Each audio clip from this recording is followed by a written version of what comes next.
समझ नहीं आ रहा अपने सैलरी इंक्रीमेंट का क्या करूं। बेटा इतना क्या सोच रहा है? अपने म्यूचुअल फंड्स के एसआईपी का टॉप अप करा ले। This is the right time. क्या समझ में नहीं आया? बेटा इतना क्या सोच रहा है? अपने म्यूचुअल फंड्स का एसआईपी टॉपअप करा ले। This is the right time. अब समझा।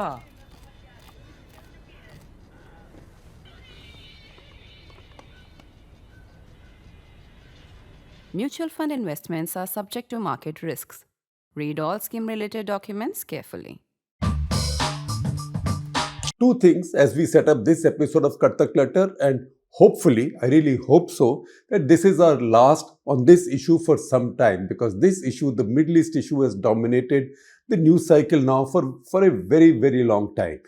So the two things that I'm going to talk about, one is the beginning of the story, second marks the ending of the story. First, the beginning of the story was the Hamas attack, the mega Hamas attack on 7th of October 2023. This is a year and 9 months ago. Doesn't look like so much time has gone past, but yes, a year and 9 months ago, more than 1,200 Israelis were killed.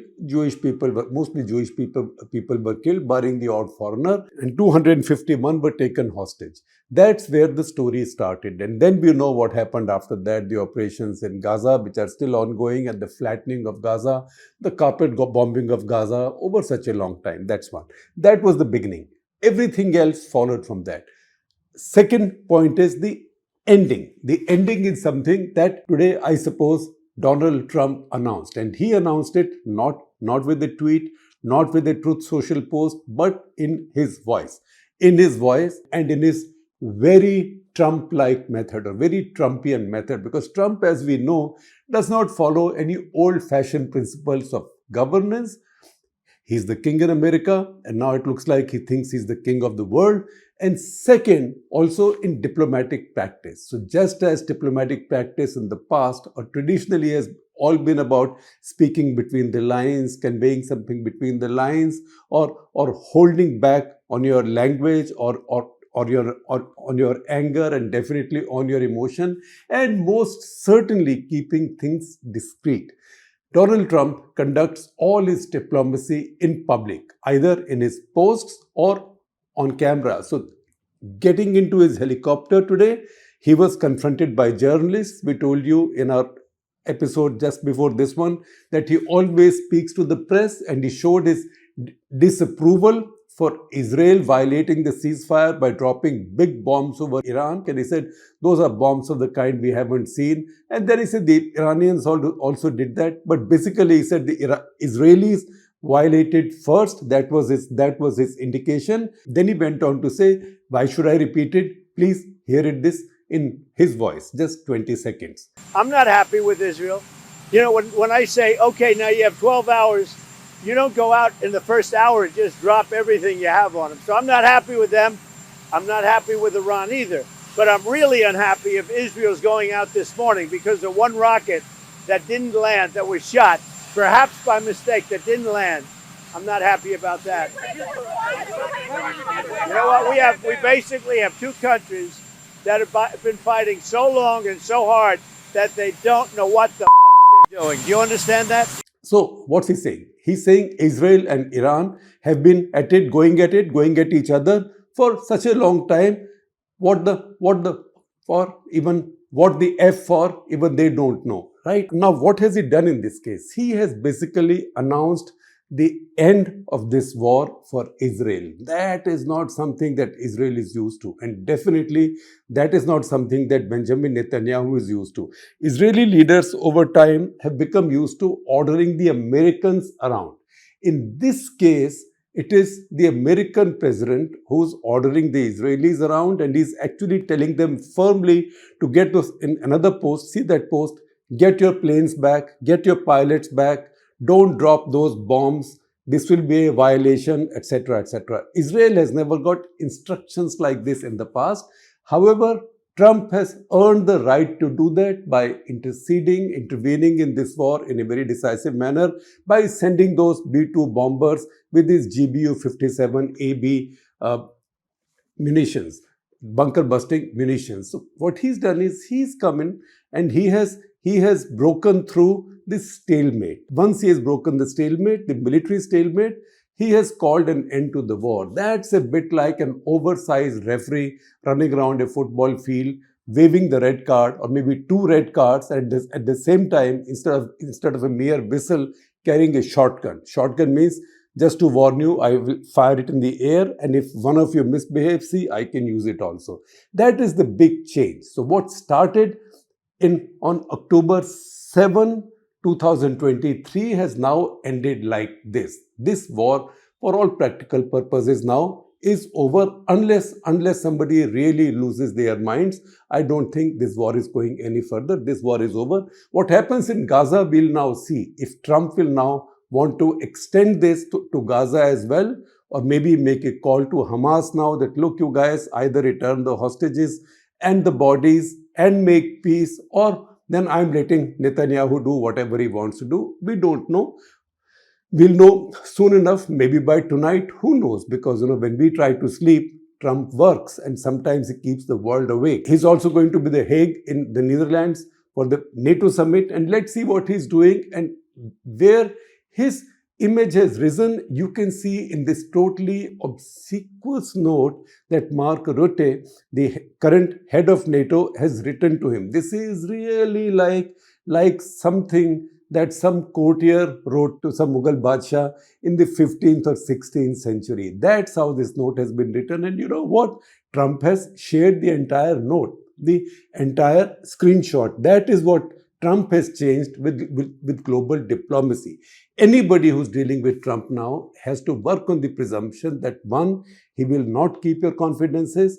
Second, he will actually make the whole thing public. And third, he might put his masala and his spin on it as well. That's a big change now. Now, what has this meant for Israel and the Middle East? So let's go back to October 7, 2023. Number one, Israel has taken time since then. They did not immediately go after what they see as the source of all this trouble. They always saw Iran as the source, as the fount of all their troubles, because they had already they had a modus vivendi with every Arab country. With Jordan, they have diplomatic relationship. Saudi Arabia, they were on way to getting there. With UAE, Bahrain, they have diplomatic relationship. With Qatar, everybody has some kind of relationship or the other. Or I might say vice versa. Qatar has some kind of relationship with everyone or the other, especially now with Donald Trump, with that 400 million aircraft gift.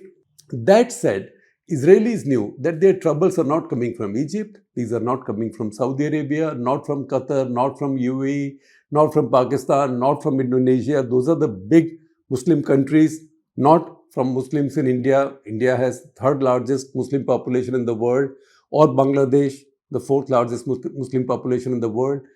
Netanyahu knew that his problems are coming from Iran, because Iran is controlling both sets of anti-Israel armed forces. That is the Shias, which means Hezbollah next door to Iran, and Hezbollah had a foothold in Lebanon, where they are a legitimate political party.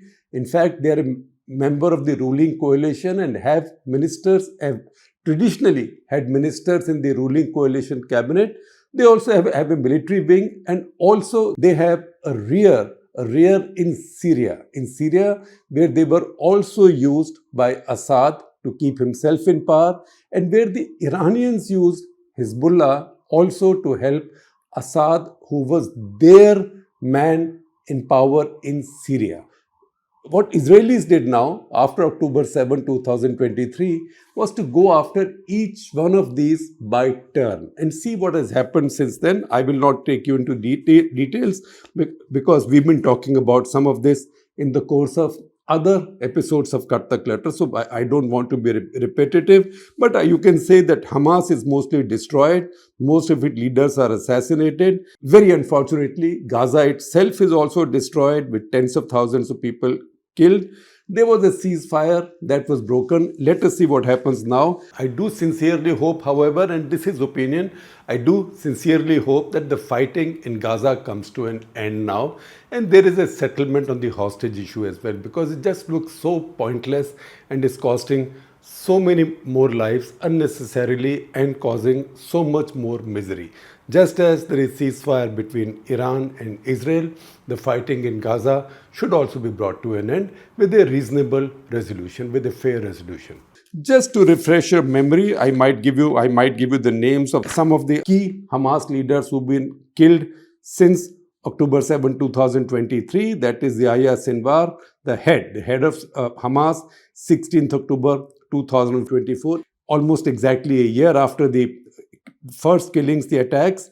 Yahya Sinwar had been sentenced earlier. He was given 3 life sentences, but he was then exchanged along with many other Hamas prisoners, more than 1,000 Hamas prisoners, in exchange for one Israeli soldier who Hamas was holding hostage. That was Gilead Shalit. Ismail Haniyeh, who was the head when the killings took place, October 7 killings took place, he was assassinated in Tehran in 2024 with a bomb planted, explosive planted in the guest house, very high security guest house where he was staying. Then Mohammed Deif was the head of the Qassam Brigades, a kind of military chief of Hamas in Gaza. He was killed in an airstrike in Khan Yunis, July 24. Each one of these incidents, all 3, we have featured in different episodes of Cut the Clutter. So please see those.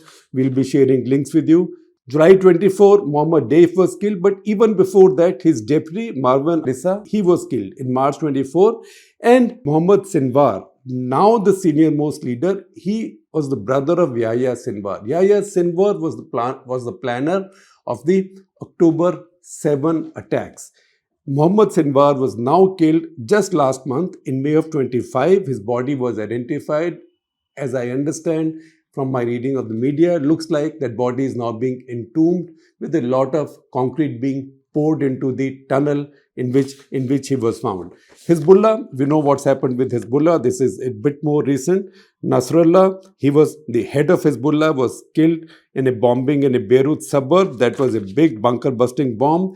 And then other commanders, Ibrahim Akil, Ali Karaki, Fuad Shukr, all were killed somewhere between Lebanon and Syria, but more in Syria than Lebanon. Then Hashim Safi al-Din, who was successor to Nasrallah. He was killed in October 2024. The pagers and walkie-talkies operation, remember that? There was a Cut the Clutter on that also. You will see that. In fact, there can be a whole archive of Cut the Clutter episodes on the Middle East following 7th October 2023. September 17 and 18, 2024, Israelis carried out their pager / walkie-talkie operation, which they codenamed with a really dark sense of humor. They codenamed it Operation Grim Beeper. And that nearly decapitated Hezbollah because all its leadership was gone. And then came the fall of Bashar al-Assad, because as he fell, Iran lost their contact, their conduit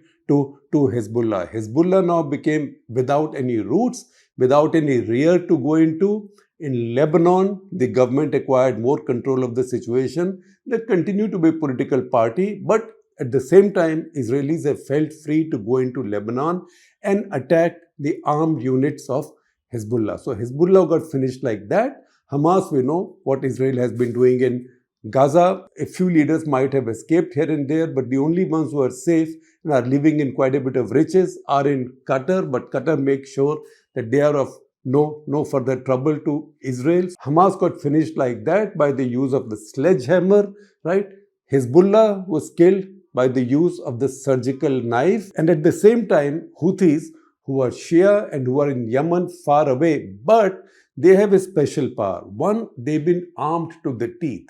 We have an episode on the Houthis also, and see the arsenal they have. They have fighter planes, they have attack helicopters, assault helicopters, they have missiles of various kinds, cruise missiles, ballistic missiles. They have enough firepower to even threaten the American aircraft carriers in the region. In fact, they fired a missile at one of the aircraft carriers, American aircraft carriers. This was aircraft carrier USS Harry S. Truman, which to evade a missile fired by non-state actors, fired by the Houthis, had to make such a rude turn to evade that missile that one F-18 Hornet fell off its deck and was lost. The crew was saved, but the aircraft was lost. So Houthis had that power. Israelis have been working at degrading it. Before that, the Saudis and the UAE tried. They did not succeed very much. Then the Israelis have been working at it. Now the Americans have also got involved, because Americans have got involved on the pretext that they have to keep the sea lanes open, that this is part of the larger national interest as defined officially in the US, that freedom of navigation must be ensured across the world. That's the reason they sent out their forces there, and they've been carrying out attacks on Houthis. Houthis are also greatly degraded, and in any case, Houthis' future firepower or ability to carry out operations will depend also on how strong the Iranians are and how much can the Iranians help him. Because Houthis don't make these missiles, Houthis don't make these tanks, Houthis don't make these helicopters. So what has happened is, in this period, less than 2 years, 1 year and 9 months, all of the Iranian proxies next to Israel's borders in other countries like Lebanon and Syria, Hezbollah, or sort of within Israel's control but not in Israeli territory, that's in Gaza, and also far away from Israel, but with the ability to attack Israel and also to create a global nuisance by doing two things. One, by making the price of goods and fuel more expensive all over the world, because Houthis can control what happens in Red Sea. So they can close the Red Sea near Bab el-Mandab, because that's a narrow corridor as well. That's one of the choke points in global shipping. And also, as they do that, they also drive Suez Canal bankrupt, because every ship coming through Suez Canal pays a fee. And if you close that route, the Red Sea into the Arabian Sea route, then why would anybody use the Suez Canal? So that also is now weakened. Those are the big changes that have happened. So what the Iranians called, all these organizations around Israel, they called it axis of resistance or a ring of fire. This is how they had exported their own warfare away from their territory. All these are now either destroyed or weakened, and first Israel and now the US have taken the war inside Iranian territory without putting even one pair of boots on the ground officially. That is, never mind the fact that lots of Israeli intelligence units have been operating inside Iran.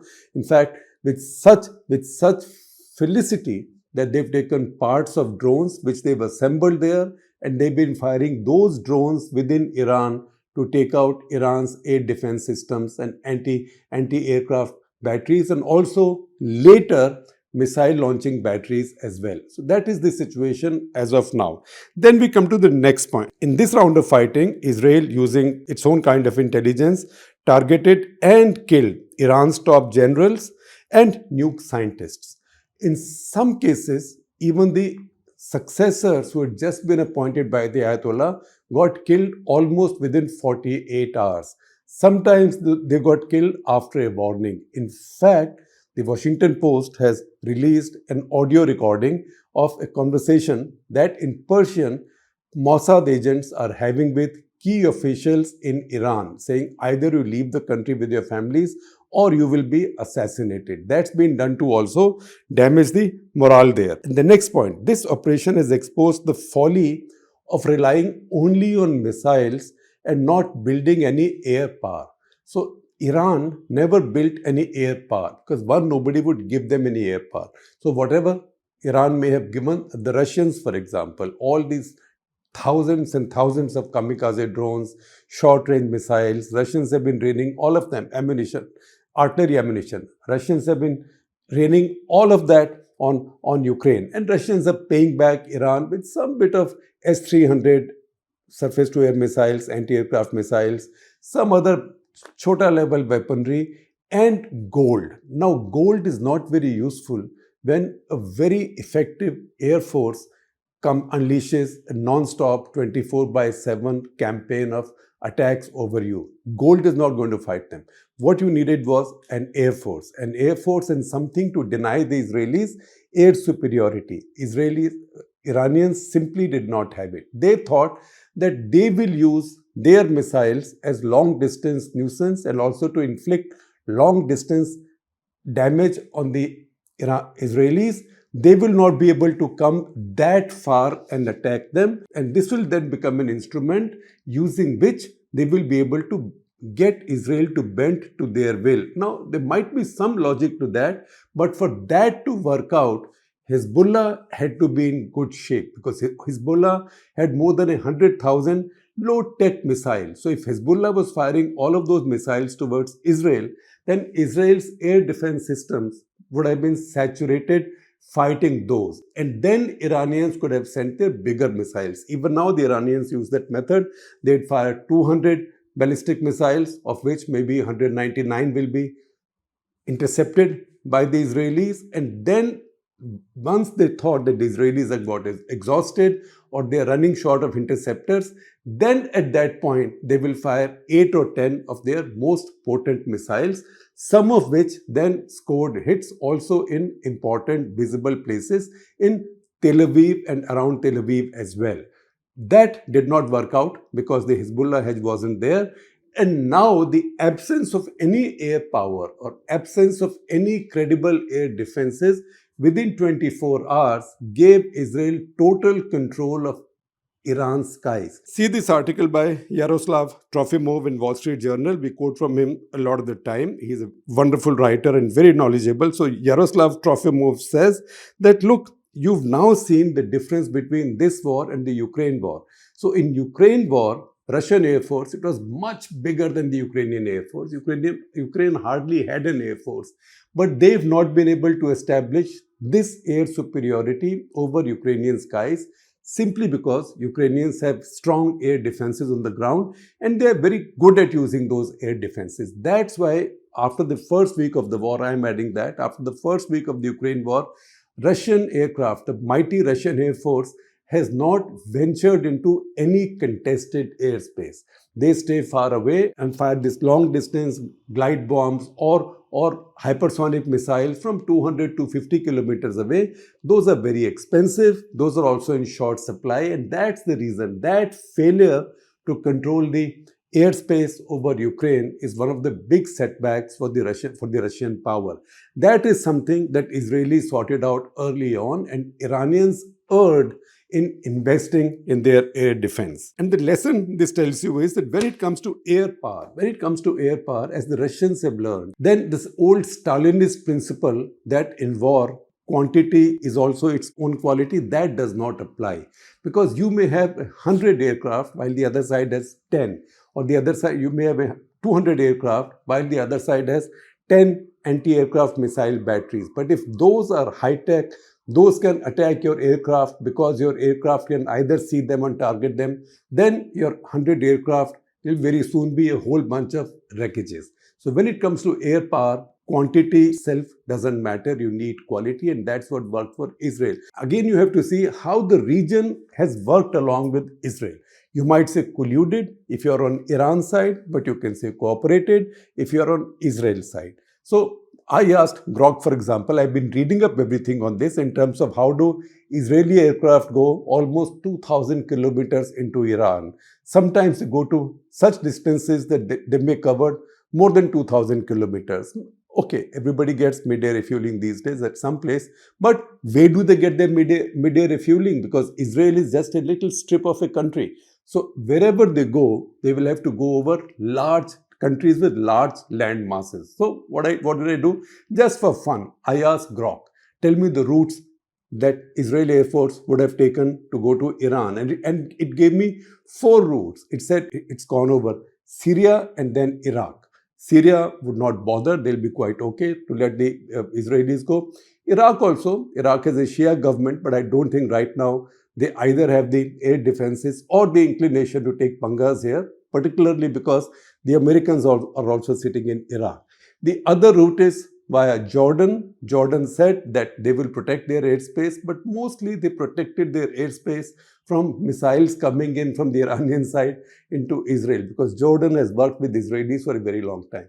So Jordan and again Iraq, or Saudi Arabia and again Iraq, right? Or a fourth route, that's a circuitous route that maybe F-35s could have taken with mid-air refueling. That's going over the Red Sea and doing the entire chakkar and coming around Gulf of Oman and into Persian Gulf. That's a very circuitous route. Would they take it? I don't know. But that's notionally a route. However, you can see that almost every attack that's gone from Israel. That is literally, I'm sure this must have been more than a couple of thousand sorties in these 11, 12 days. All of these have gone over Syria, Egypt, Iraq, Saudi Arabia, any of these countries, and most certainly in each case a combination of at least two of these countries. So this quiet cooperation with Israel against Iran also shows how isolated that country began. Look at Pakistan, for example. One day they recommended, they nominated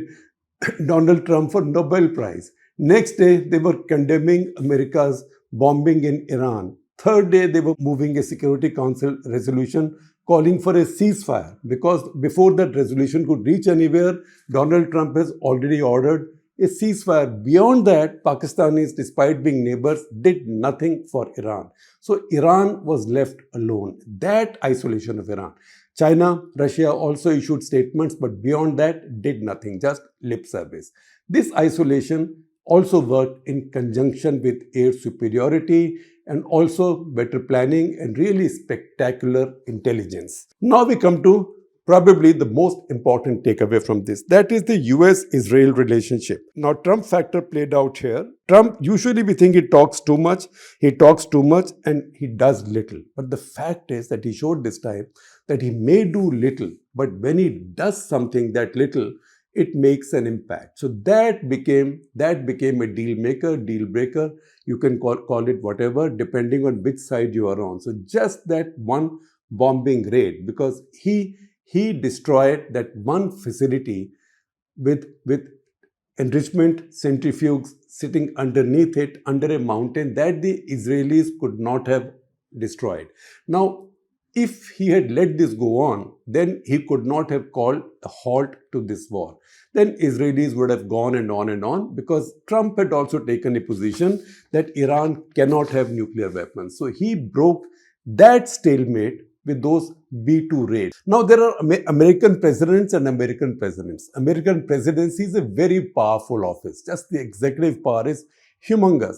Each American president has had their own way of exercising that power and also their own way of speaking. So Theodore Roosevelt, for example, in 1905, he set the template for many American presidents in the future.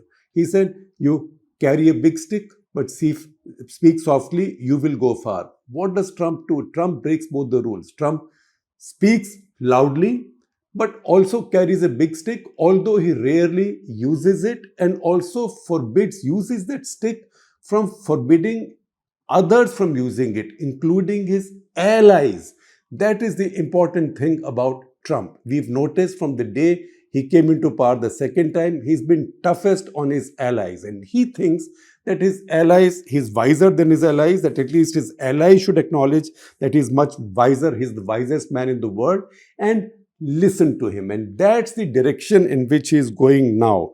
For example, he has now, because he has his peacemaking ambition, he has set up some rules. Number one, there will be no Iranian enrichment, because the principle is established that if Iranians enrich more, then Americans will feel free, if needed, to go and take it out. So no Iranian enrichment. In fact, I'll be most surprised if we see any Iranian enrichment for many years. In fact, if Iranians are smart, they should get some kind of a settlement with the rest of the world and get sanctions lifted on themselves. They are a very talented, rich country. They can really rebuild that economy and become a top-class, first-class country. In fact, among the richest and the most successful Islamic nations, because they are also a very large population, 9.5 crores. Number two, he has asserted American power in a clinical manner. In this case, this power has been used against a sovereign state and a very large sovereign state. And again, clinically, ek baar kiya, phir bahar, no boots on the ground, no getting into any further mess. Third, he has shown his impatience with any further wars. As I told you earlier, he's like this giant referee walking around with a bunch of red cards and a shotgun for a whistle. And that is something that even in the subcontinent, we'll have to keep in the mind. And next, because he sees himself as a peacemaker, he will not understand these sensitivities about hyphenation, etc. Now, if you see, Israel, we all know, is America's closest ally. It was always a stereotype right through, and quite accurately so, that it was Israel that ran America's policy, not the other way around. You've seen the fights between Netanyahu and Obama, Netanyahu and Biden, and how in each case Netanyahu spoke back and had his way. In fact, when in 1981, Israel carried out the bombing of the Osirak reactor in Iraq, R.K. Lakshman had a cartoon on the front page of the Times of India. I don't know if we can find it. If we can, we'll share it with you. Which had the US President, Secretary of State, others hanging around the Resolute desk, as it's called, in the Oval Room, and saying, "Be careful, or he will bomb us in Washington as well." Right? So that was the kind of image that the Israelis have. Trump has reversed it. Trump has now said, "You are my ally. You listen to me." And in every post of his for the past 48 hours, he's equated Israel with Iran. So he said, Israel will do it, Iran will do it. Israel has broken the ceasefire, Iranians had also broken the ceasefire. Israel is a great nation, Iran is a great nation. Now, suppose he had done all of this saying India and Pakistan, we would have gone all het up and we would have gone neurotic, because how dare he hyphenate us? But in this case, he's hyphenating his closest ally on whose behalf he has gone to war. He's used the most valued asset in his air power, and he's hyphenating that ally with his country's biggest immediate adversary, Iran. At the same time, while he's hyphenating Israel and Iran, he's also posting that it's a matter of great honor for himself that he's destroyed the nuclear sites. That is Donald Trump. So once again, for someone like Trump, in fact, so uncluttered and so linear is his view of the world, or his thinking, or his worldview, that he will be bemused by the fact that we Indians get so angry anytime we see any indication of him or his administration hyphenating us with Pakistan, because that's what he's doing right now with Israel and Iran.